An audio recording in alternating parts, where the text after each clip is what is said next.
At the end of the whole thing, they go, so how many conversions am I going to get? I'm like, you didn't fucking listen and you only give a shit about yourself and your stupid conversion rate.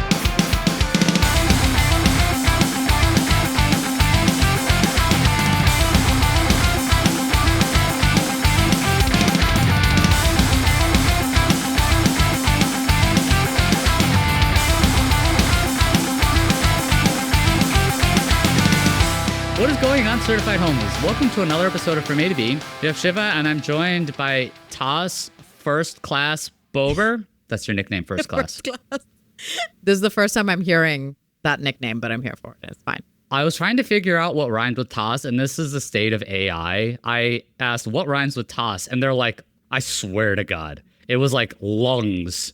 And I was like, it's not even close to rhyming with Tas. What the fuck? No, it's actually what I tell people is TAS like SAS, which is coincidental considering I work in SAS. Okay. So you know what? I have a better nickname then. I had a backup just in case I fucked up the name. Your name is Tas grown ass woman Bober. Grown ass woman Bober. Yep.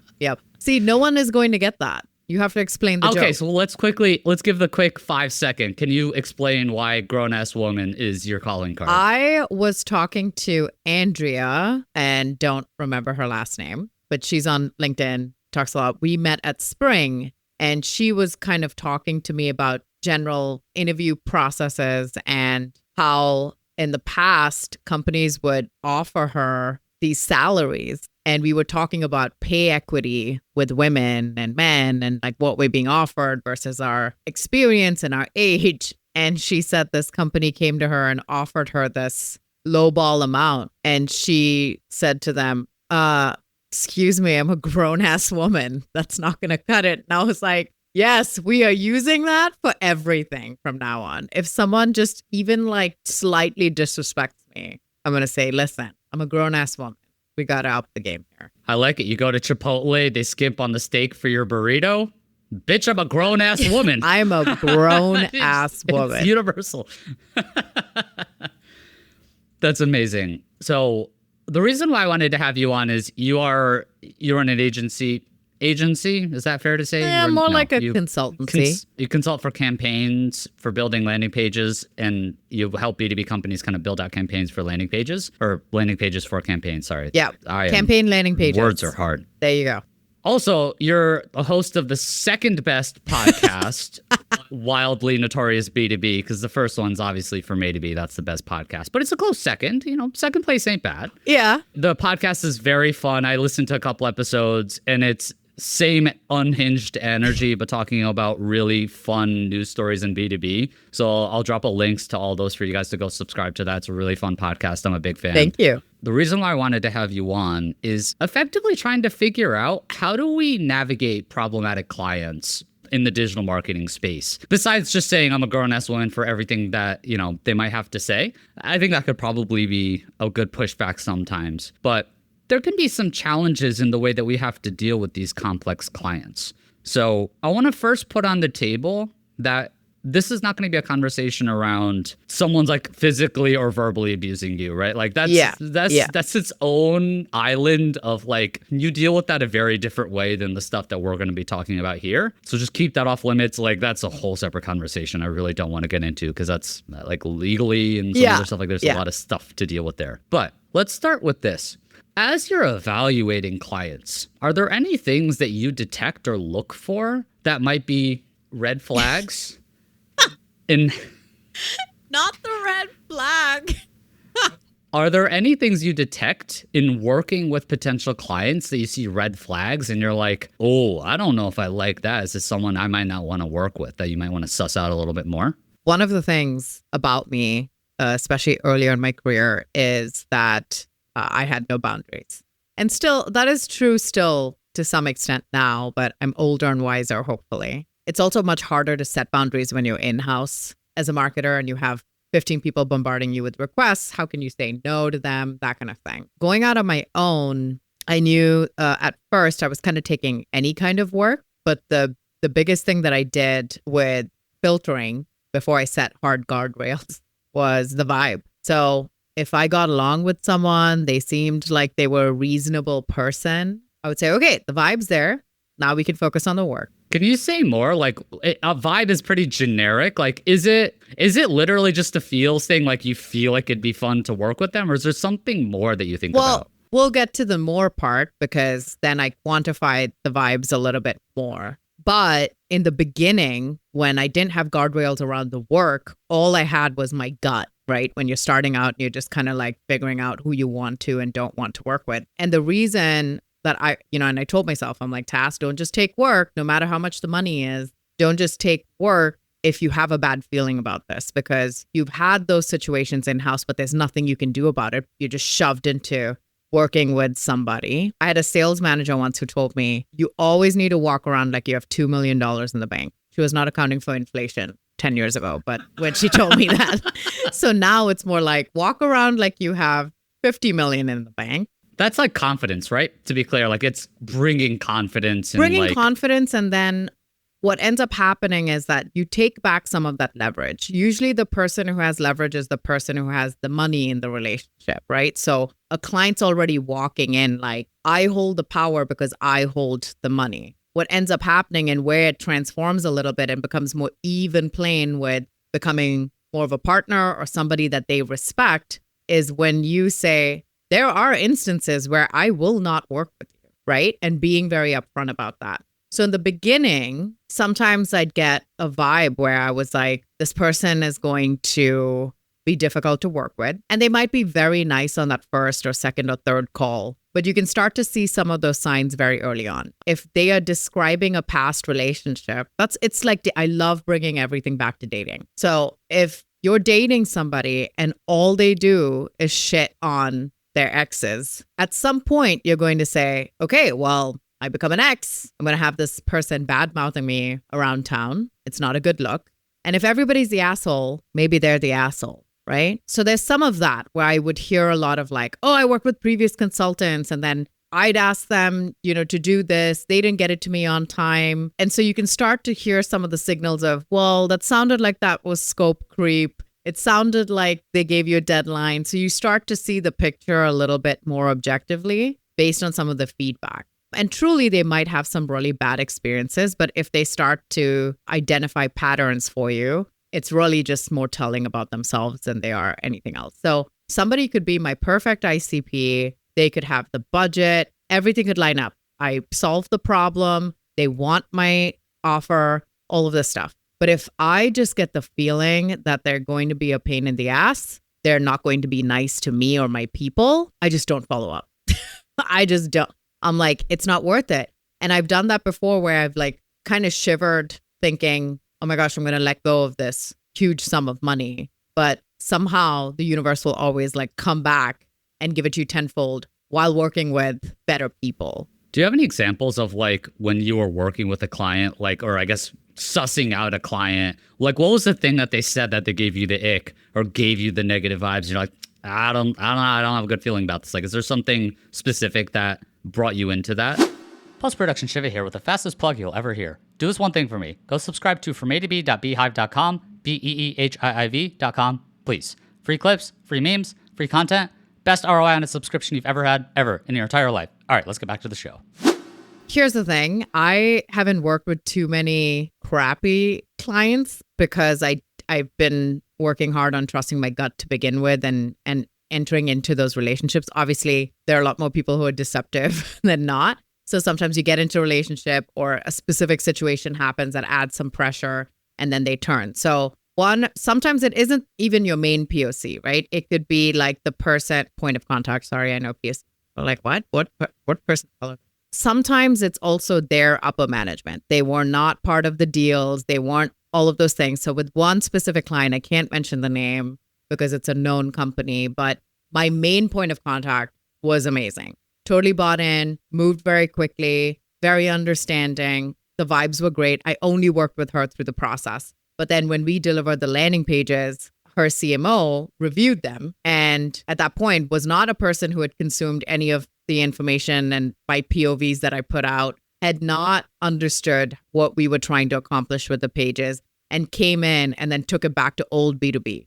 why are we so negative? Why are we leading with the problems? Why are we doing this? And then it handcuffed my champion, who then had to like get it rewritten from people in-house. And then it just sounded like any other landing page that she had before. And sometimes those hands are just tied. They paid me for the work. She's kind of tied in that situation. And she and I had a debrief kind of later after the engagement was over. And she just realized that maybe this is not something I can do at this company. In that situation, how much of that was, I'm not asking you to necessarily put blame, but like, what were some of the things that maybe you think you could have done to, or maybe not, maybe that was a hard challenge to make, but in my head, I'm like, well, maybe it was involved the CMO earlier into the process so they could see how the sausage was being built. Well, I don't know if you build sausage, whatever. You could see how the thing was being built versus they just look at the end and they're not involved from the beginning. So all they see is the end and they're like, I don't know what the inputs are, but I don't like this output.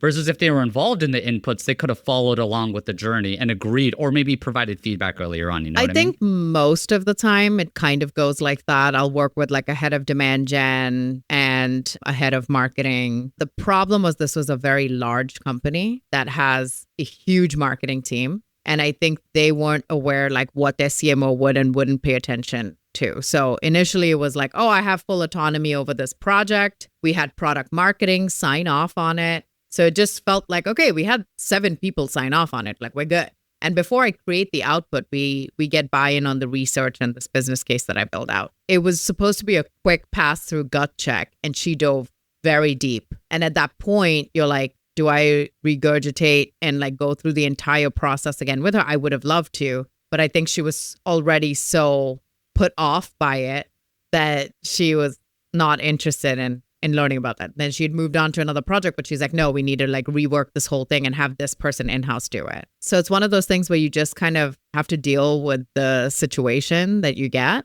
enable your champion as much as you can. And she had all the pieces to do that. Maybe I could have handled that better. I don't know. It sounds like she was more in like the problematic phase of like, it was already a decision that she made that she didn't like the page or she didn't like what was happening. And it's, if you present all the evidence, they'd be like, that's cool. I still don't like it. So yeah, this sucks. Yeah.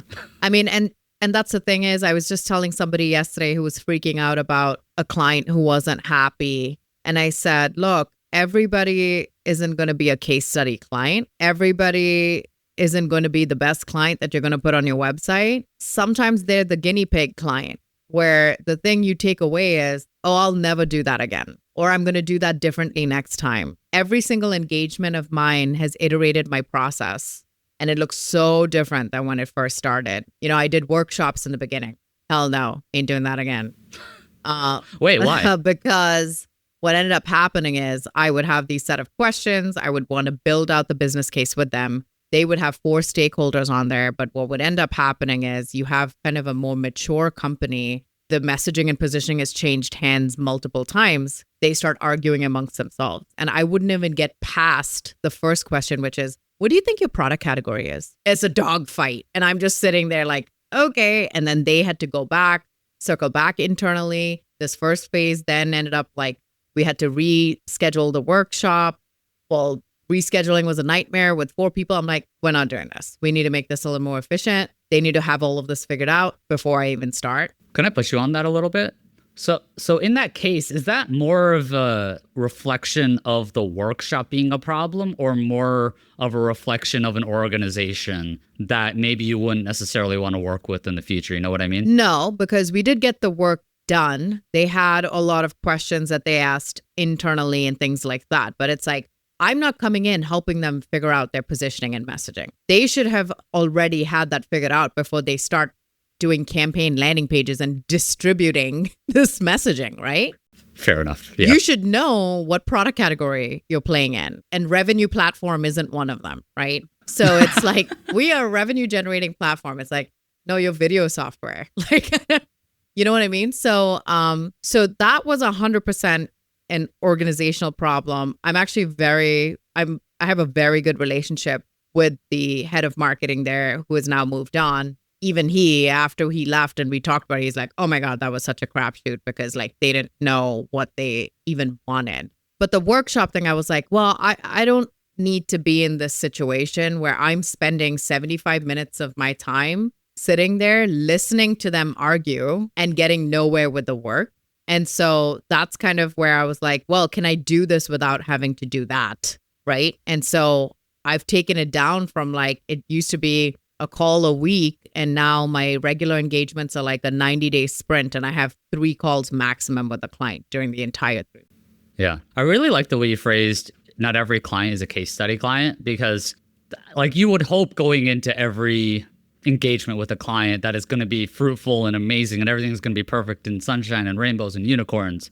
And the reality is sometimes it is just work that you do and you get paid for and you just do it. It's not a shining example of the best work you've ever done in your entire life. And so I guess I wanted to talk a little bit about expectation with the client. And I think let's maybe go into that. But it's worth reflecting that sometimes it's expectation on your own side, that sometimes not every relationship with a client is going to be the best thing in the world. Sometimes it's just work. As long as there is a good enough foundation with the client and the relationship to be able to do the work, and they will get value out of it, you could help, and they're not going to not pay you or something like that, then it's still something worth doing. My entire business is built on boundaries. So because I'm not good at enforcing them naturally as a person, and that burned me out hard when I was in-house as a marketer. So when I came out and I was like, what are my goals? How do I want to build a business? And it was very much around wanting to build a lifestyle business, optimizing more for the life part of work life. I have young children.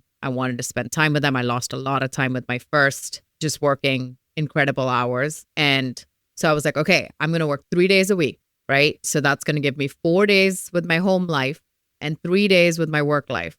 Now, within these 3 days, what am I going to do? And so it evolved over time. In the beginning, it was like I would take calls with everybody. And then I started adding in like these qualification steps where they self-qualify either on my website or on a form that's like, oh, I don't, she's asked me very specific questions, because I will ask them not things like, just what's the revenue to your company? Like, I don't give a shit. But, it's like, whatever. But I would say, how much are you spending on paid right now? What are the issues that you're seeing with it? So someone who's not doing that is not going to be able to answer it. And so I see the abandons happening. I'm like, good.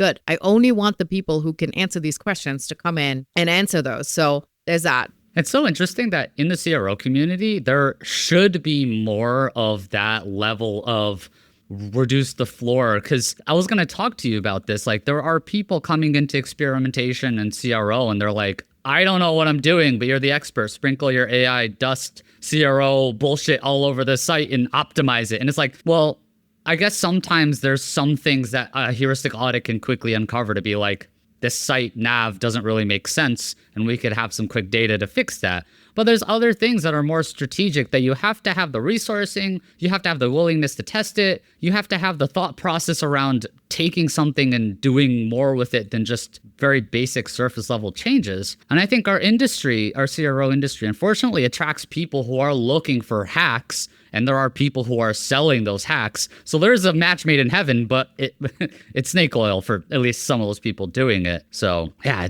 it's interesting that you say that you're purposely qualifying out people who aren't thoughtful in the way they're approaching their program, because it's not going to be a good fit for you and it's going to be a waste of money for them. And I get a lot of people still coming in and asking, hey, my conversion rate's low. Can you help me increase it? And I'm like, oh, listen, I'm probably going to lower your conversion. That's the reality of the situation. It doesn't happen with all my clients because it's not something that I'm focusing on. So I always tell them, I'm like, if you want to increase your conversions, you want to just get a bunch of people who are your ICP into your CRM, go buy them from Zoom Info for 17 cents a pop. Like, honestly, it's going to be the same level of intent. So like, go buy it. Don't talk to me. Don't spend the money with me. Use that money to go buy it, and then harass them with outbound or your fucking warm target, retargeting or whatever. And they're going to be like, who the hell is this? Go give them some AirPods to listen to your demo. Like what? So that's what I kind of tell them. But, with that said, I'm going to focus on the metrics that matter. So what's actually going to get someone to purchase? What's actually going to get someone to book a meeting with you? And so I'm also trying to, in some way, manufacture at least curiosity, not intent, not, oh, I'm just going to bait someone into giving me the information. Can I give them enough information for them to want to engage with me? But I've given them good amount of baseline information that they know what they're getting into. It's not going to be a surprise, but it's going to be like, okay, I'm like 80, 90% there. I just need to see the product, ask my specific questions about my use case, that kind of thing. For me, it's less about CRO, even though that's like my product category. It's less about that. And it's more about behavioral science than anything else, right? Human behavior, buying behavior, and writing websites for that. I don't want to put words in your mouth, but I'm pretty sure you're saying this. Like, you're defining success for the engagement up front. Yes. And you're defining metrics. You're not saying like, oh, I will take your conversion rate and lift it plus 70% guaranteed with no asterisks.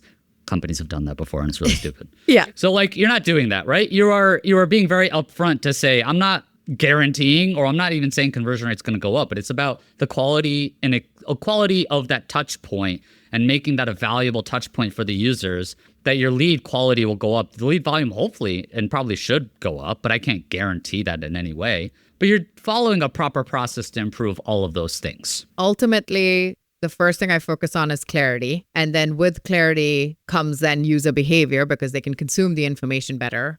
And if they're consuming the information better, they're retaining it better. And if they're retaining it better, it would spark enough curiosity to then ultimately want to engage in a meaningful way. I always use like a hockey stack statistic on like literally every podcast anyone would ask me. And that's like, it takes 34 website touch points for a low ACV product before someone becomes an MQL. An MQL, not pipeline, not opportunity, not closed one, 34 on average. And then your higher ACV products, that's going to go up depending on the channel that you're using. Like if you're trying to get people inbound through friggin' programmatic, that's going to be like 100 touch points. Because like, when was the last time anyone clicked on a fucking display ad? Like, I can't even tell you. I did accidentally that one time. Yeah, accidentally. That's what I'm trying to say. So that's where I'm like, that's just not how B2B buyer, that's just not how we buy. Yet we are obsessed with on-page direct conversions. And that's how marketers are measured as well. And it's just honestly like a big crock of shit.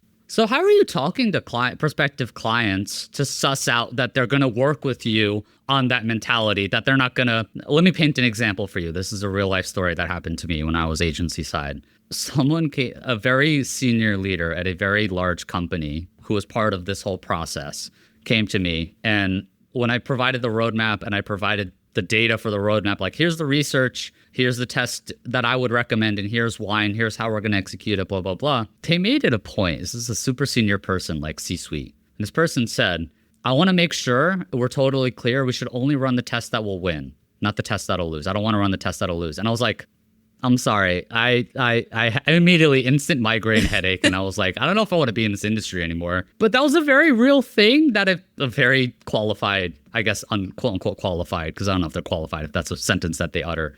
But like, how do you approach that when cash has already been handed and you provide a roadmap? How would you react to that? What would you say to that person they're boxing our initiatives into a specific way that like, oh, if you have one losing test, they're going to complain about it. They're going to be like, it lost. Aren't you the smart CRO person? Like, I'm sure you might have been in this scenario too, where people you'll launch a new landing page and they're like, conversion rate's down. What the fuck? I thought you were the smart person. I paid you.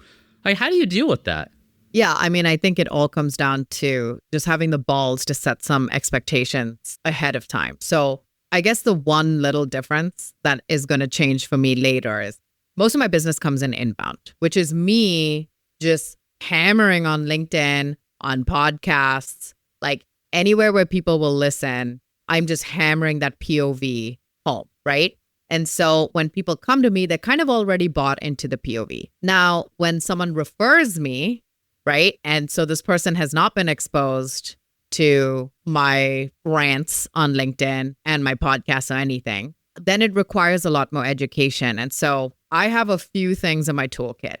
One is my own perspective and my own story. And I tell them. So the first thing is I was an in-house marketer for most of my career. I've only been doing this for 2 years. And when I was in-house, I had my own budget. At one company, I had a $10 million budget in digital and website alone. And so out of that budget, about 30% goes towards purchasing tools, partnering with vendors, right? Agencies, that kind of stuff. So I was very much a buyer. And everything that I hated as a buyer, I fucking did as a marketer, right? Like I did. If I'm trying to buy something and I go to a freaking landing page and it has a form right up top and it has 3 lines of text and it has a bunch of fucking features dumped on there, nothing would piss me off more. You know what I do? I exit out of that landing page. I go to Reddit and I'm like, how much does this fucking tool cost? Because I'm over it. Or I text a friend and I'm like, hey, have you used X chatbot software? Right? That's what I was doing. And the reason why we're like, oh, buyers buy like this is because we're not fucking giving them the right information to begin with. And so then as a marketer, I'm looking at that page going, hot damn, I'm going to get so many conversions from this. Like I have trapped their ass. It's following all the best practices, of course. And you know what? And if I don't trap them, I'm going to change a fucking button color, just like you. Yeah. He's wearing a shirt right now that says I test button color. That's my official for me to be merch you could buy. Not so subtle plug. But that's the situation, is like we're so mismatched on what buyers are looking for. They're actually looking for cost. You really think that you can hide pricing, but if you change a button color from green to red, you're going to fucking magically convert higher? Like maybe it draws their attention a little bit more, but then they still don't have the answer to their question. So that's kind of like the first piece is my story, my POV. Hey, I experienced this firsthand. Oh, and by the way, if you don't fucking believe me, here are these agnostic sources that have also talked about this, right? And so I'm like, if you're more old school, here's a fucking Gartner graphic that talks about the B2B journey. And it looks like this, like Devin Reed calls it the spaghetti bowl. And that's the buying graphic. And so it's like, we look at it linearly and then there's all of these different things happening. And so when I think back to when I was buying translation software for our website, my boss was like, we need translation website. Like we need translation software because like it's insane right now. I'm like, shit. Okay. Problem identified, right? Okay. I go out. I'm looking at a few options. She's like, bring me some options during our next one-on-one next Thursday. Okay. It's Monday. I'm fucking researching. Find some options, try to get some like general understanding of what's happening, make a preliminary business case. And then I move on with my life because I have 45 other projects and 100 meetings between Monday and Thursday. So I close everything out. Thursday, I go to my boss. She's like, it's on the agenda. Hey, did you find anything on the translation tools? I'm like, oh yeah. Here's some preliminary things. Here's the problem. Here are the 3 options, yada, yada, yada. This is roughly the cost of what it's going to be. Okay, cool. Go pursue it.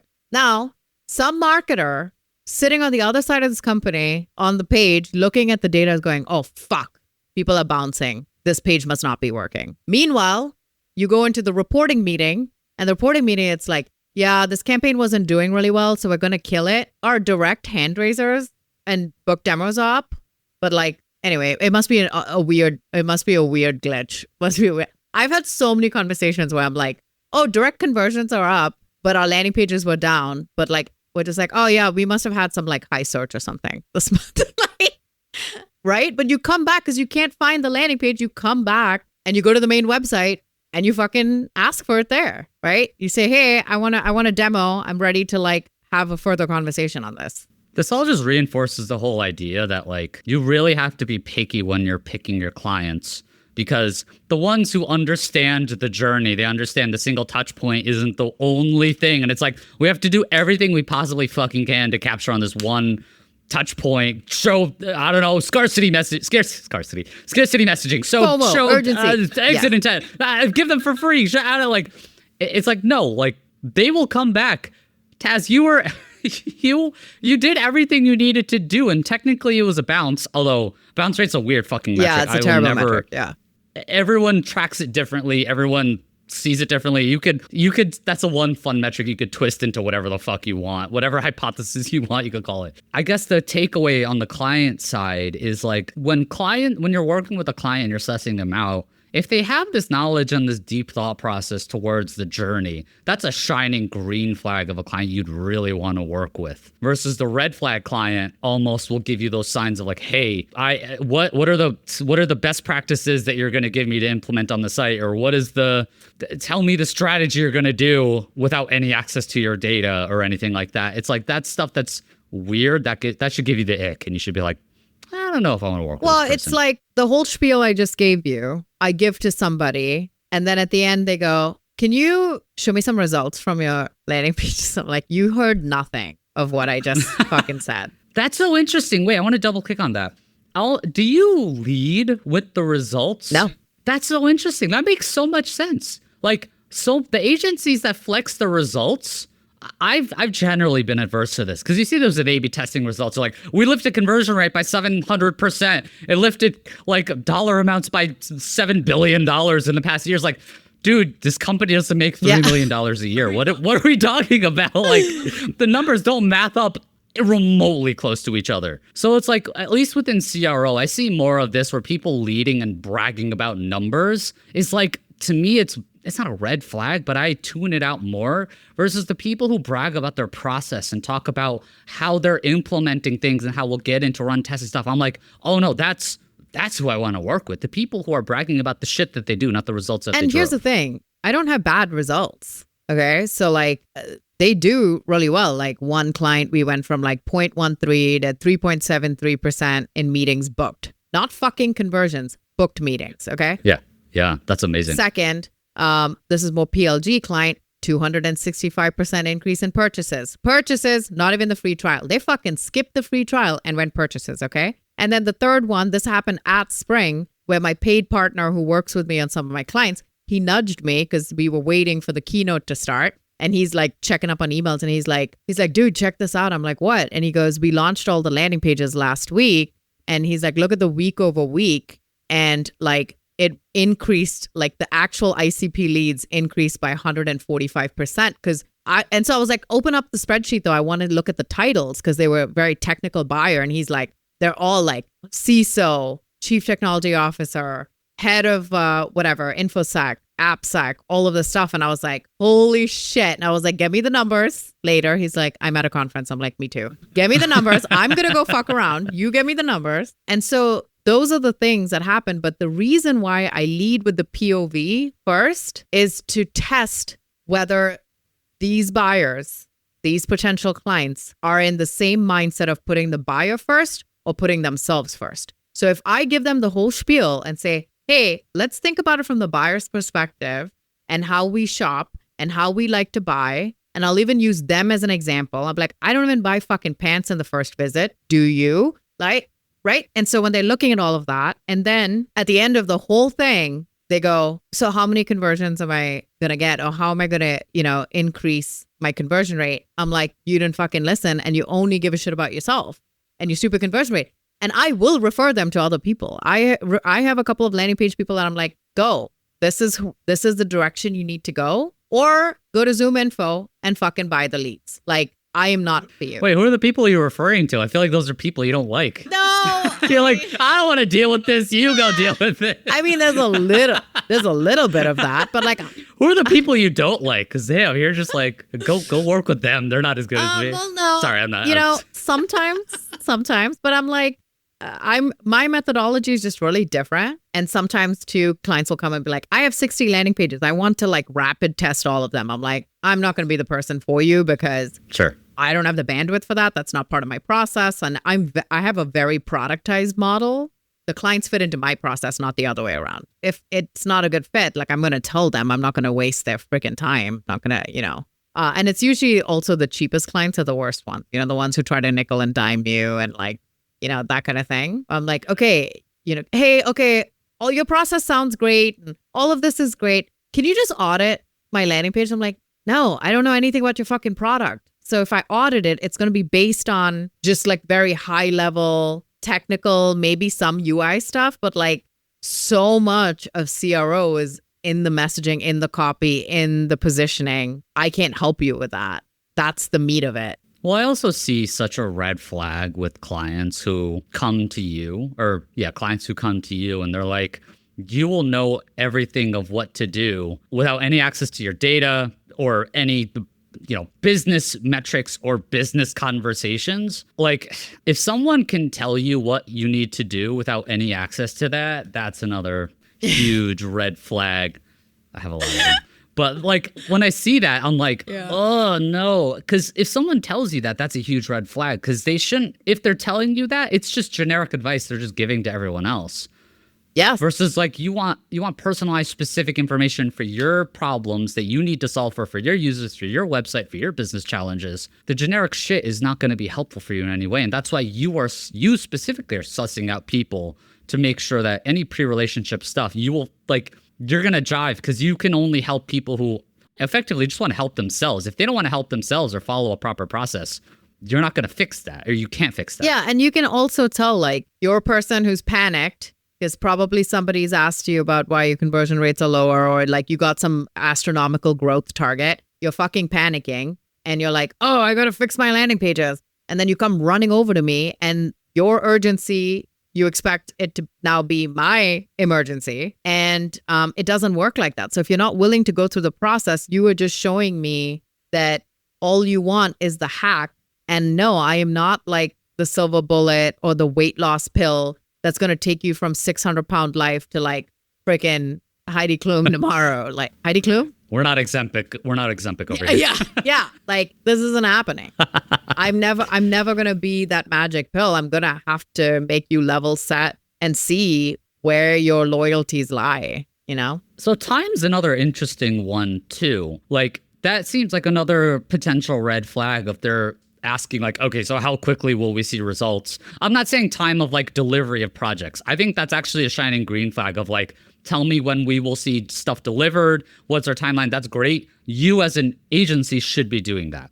But if they're like, when will we see results, positive or negative? Like, I mean, they're not going to say, when are we going to see negative results? They're going to ask, when are we going to see our plus conversion rate lifts, and how much is it going to be? That time and that quantification piece, that's another like fundamental misunderstanding that I'm sure you're probably like, I don't know if we're necessarily fit if you start to hear that. Yeah. And sometimes like I do take every opportunity to try to educate them or try to have them maybe see it themselves. And I think this is where it's helpful to have children, because you kind of... So just to rephrase, they're basically saying, I talk to agency owners like they're children. You talk to clients like their children. They're like toddlers, you know? So it's like, instead of saying, well, what do you need help with? Now I'm saying, do you want an apple or an orange? And then, so what they're ending up doing is making a choice between those two versus, I want a Pop-Tart for dinner or whatever, right? Anyway, that was a hard side note. But the good thing about children is you kind of like lead them to their own conclusions. So instead of you telling them, which they're highly resistant to, right? If I tell my daughter like, dude, you're going to ride your bike. No, you cannot wear flip-flops, right? I want to wear flip-flops, right? But if I'm telling her, I'm like, ooh, you're going to ride your bike. What shoes do you think we should wear? Right? Like, and then she goes, oh, mom, I think it's a good idea to wear play shoes. I'm like, okay, raising a semi-smart. So sometimes when a client's like, how soon can I see results? And I'm like, well, let me flip it and ask you a question. How long is your sales cycle typically? And so they'll say, oh, it's roughly about 90 days. And I'm like, okay. And then like, that's 90 days. So that's kind of like your deal velocity, how quickly things move. And then by the time you get someone in, right? We can't expect the results like within 2 weeks if your sales cycle is 90 days. And ultimately, what you want to look at is those back end metrics of like, was there an opportunity that came from this, a quality opportunity? So we're going to be looking at, okay, yes, can we get them in quicker? The way we get them in quicker is by giving them all of this information up front and letting them do their own thing, right? You are not going to force Tas to have a meeting with my boss a day sooner when we already have it scheduled for Thursday just because you feel like it. Like, you're never going to motivate me to do that. There's no SaaS product problem that was ever that urgent in my life, unless I was already bought in and some tool went down. And then it was like, that's the mayhem, right? It's never been like, emergency, we need to buy Salesforce right now. The ship's fucking going down. Like, said no one ever. Yeah, I mean, and the people who have said that are wildly unqualified for what they need to be doing in that position. But something I want to push on, I know we talk a lot about like pre-sales qualification of clients, and I think that's really good. Like, the best part, I don't know, it's like the best way to not get pregnant is to never have sex, right? Like it's the best way to not have a shitty client is to never have them in the first place, never engage right? with them in the first place, right? Yes. But I do want to pick your brain a little bit as we're kind of wrapping up on the episode about what are some things you consider when paper's already signed, process already started, like you mentioned earlier in the episode, the CMO who comes in late and it's just like, I hate this all sucks, whatever. I want to talk to you about a little bit about how can we, when we're in that situation, how can we assess? And I had two thoughts. The first one is it worth it to assess the client that you're working with to figure out like, why are they being problematic? Are they aggressive and they're just an asshole? Like they're just misogynist, like they're just an asshole. And you put that in a separate bucket because that's a very, there's other ways to deal with that. But it might be things like, are they indecisive? Like maybe they're like, I like this. And then the next day they're like, I don't know. And then maybe that's a trait. Or maybe it's something that they're hypercritical and they're like, they keep on asking questions and there's curiosity, but maybe it's coming off as like, well, we're not going to ship anything because you keep on trying to dig deeper into something. So like, do you do a little bit of that assessment of like where are they coming from to address how to work forward with them? This is going to sound so pompous.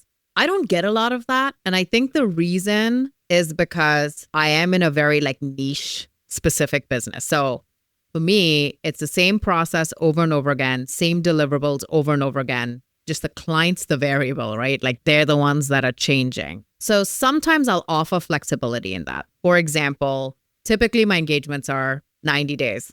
They will get their like foundational set of landing pages somewhere between 4 to 6 weeks. But it really just depends on how fast the client moves.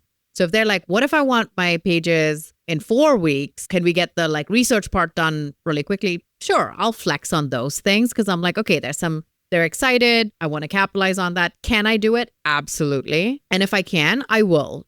But they're still working within my process. They're just asking for a little more speed, whatever. Sometimes I'll get feedback on the landing pages themselves. So one of the blocks that I commonly have on a lot of my landing pages is a problem block. And it's not like pain agitation. It's more like empathy, like a checklist. You are having these problems. Yes, yes, yes. And then they move on to the next block. I had a client ask me, why would we give so much space to the problem on these landing pages, right? Like we are taught best practices. You got to optimize that real estate. Don't put a bunch of shit on there, like all of these things. And in this case, that a client is probably in the hypercritical kind of mindset, right? They're asking questions. They're not saying it sucks. They're just asking questions. Very curious. And I get a lot of that. Like, hey, with this auto scroll, why do you only have 3 here? Can I have 5? Can we add this problem in? Some things like that. And the beauty of what we do, if you're in the CRO space, is, you know what? Like, I don't have definitive data on this. So let's have this as a variation on the roadmap and we can test it and see whether this works better than that. Now, if I have data, I'll tell her, hey, I've actually seen these pages perform better and people consume the information better if this problem block exists. I think what you're doing there is so smart because you're effectively actively listening to their problems, right? You're not just saying, if they say like, why do we have 3? Maybe we could have 5. You're not like, fuck you, 3, right? You're listening and you're like, okay, I understand.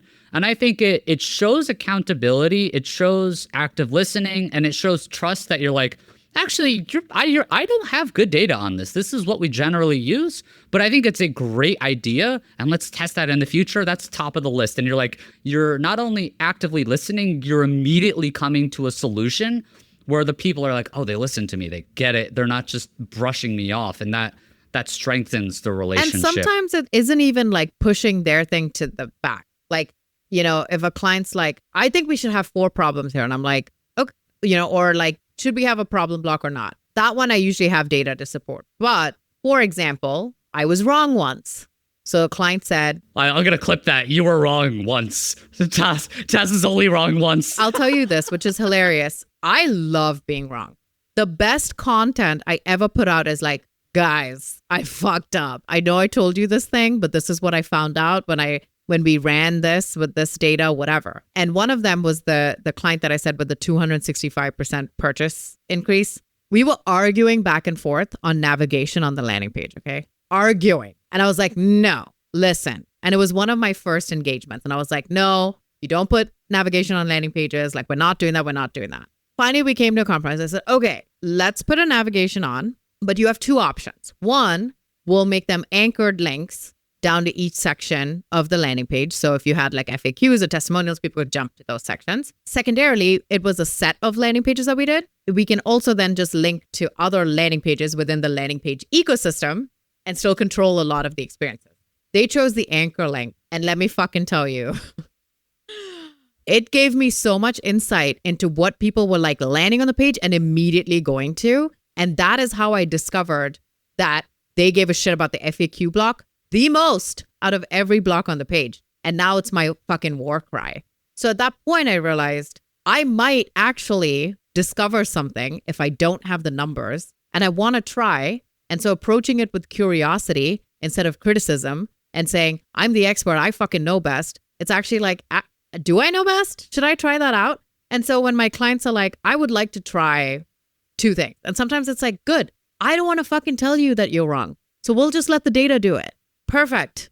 Right? I don't have to confront you. It's so much easier to not have strong, like, I don't need to be smart. I just need to have ideas and test it and then follow that, right? Like, there's no intelligence in here. I don't need to have smart. You just need to approach it with curiosity and the willingness and openness to try. Okay, I love this. I think this is a really good place to wrap. I want to ask you one final question because I'm kind of interested in this. But I think to put a pin on the client side of things, like working with problematic clients, I think the biggest takeaway is just you got to be very, very careful and tedious and methodical in how you vet that pre-client workout, doing things like seeing what are they fixating on. Are they fixating on like maybe bad metrics or no metrics at all or short-term metrics? Or are they thinking about the user experience and the value? And like, what else would you say would be like the top couple things you'd focus on when you're thinking about like pre-client vetting out? One thing that I found worked very well for me, again, I have more of a productized model, but I do think that agencies or consultancies can still do like an appetizer before the main course. So you have kind of like an intro offer or problem that you solve or an intro project that you both know is short term. And you're both using that to kind of vet each other and see if the dynamic is what it was, you know, during the discovery. And so landing pages weren't always the only thing that I did. It was an intro offer. And it was great because we had a 90-day trial, which still gave me some MRR, but it was 90 days. I got to see how they were to work with, see how they handled deliverables, see how they handled feedback, reviews, testing, how responsive were they, all of those things. And then by the end of it, you would just kind of know like, hey, do you want to keep dating or do you want to like part ways? Because obviously this isn't working. And then I wouldn't even offer an upsell to the ones that I thought weren't great. I'd be like, you know, they'd be like, hey, do you do anything else? We had a great experience. I'm like, oh, unfortunately, I don't. I only do landing pages. But then the ones that I love. But your website says you do more. Like, No. But then like, oh, and then I'd be like, oh, yeah. You know, if I liked them, I'd be like, oh, guys, look at this McDonald's secret menu of all the shit that I can do. And then we would do like a second scope, a second engagement. So that's what I used to do before. I don't do any long-term at all now. So I do maybe some phases or maybe like 2 phases at the most. So the first 3 months are like foundational set of landing pages. And then the second might be like 1-to-1 comparison or like competitor pages. That's the extent of it. So I really just have like, you know, 3 to 6 month engagements at the most because all good things need to come to an end. You know, it's like that summer fling where you're like, wow, that was the best. Like I met this Italian dude and we hung out and it was like awesome and like romantic and all of this shit. But I knew like if we were married, it would never work. It was great because it was that short stint in that context. So here's the last question I wanted to ask you. It's not related to client agency stuff at all. It's just a CRO question. It's a semantics thing. We talked a little bit about experts. There's some conversation happening on LinkedIn where like, are CROs and people like, are we experts? And I'm like, I don't know, because the assumption is like experts know what to do. And I think we are experts if you want to say we know the process of testing and research and putting it all together and being able to pivot and understand strategy when maybe resources are low in one area. So I think we're experts in that way. But I think people come to us as like, oh, you are the landing page expert. You know exactly what to do always, forever, and always for indefinitely. And like, I'm not an expert, I guess, in that way. But like, are we technically experts or no? I'm curious what you think about that. I think an expert is just a person who has fucked up a lot We fucked up a little bit more than other people. And you continue to learn from it. You don't just continue to keep fucking up. Then you're not an expert. You're just kind of stagnant, right? So I think I did a post a while ago. If I haven't, I should, where it's like, what makes me great at landing pages? I fucked them all up. I fucked up 400 websites in my career in some capacity. And I learned big time from those mistakes. I'm huge on ADA compliance. No one ever asks me, Tas, why do you care about ADA compliance so much? Because I was fucking fined $7,000 because I wasn't compliant. Oh my God. That's why. So like that honestly is my answer is like, you're an expert because you've made the mistakes. You spend the first half of your career learning all the best practices. And then you become an expert when you start to challenge them. And you're like, these actually kind of suck. Who approved these best practices? Hell yeah. As a person who's firmly anti-best practice, I staple that point with Shiva thumbs up approval. Tas, thank you so much for doing this. This was amazing. I know your content on LinkedIn is awesome. It's always incredibly thought-provoking. Your podcast for Notorious B2B is very fun, very entertaining. Second only to this podcast, of course. All the ones that end in B. But all the podcasts that end in B. Isn't yours A to B? Sorry, I was like, wait, does mine end in B? Yeah, technically it does. I'm sorry. I'm really stupid Sorry, sometimes. Guys. Sorry, he didn't get that one. Sorry, we had to explain the I'm joke. not an expert, yeah. Cool. Tas, well, they can find you on LinkedIn. Anything else you want to plug?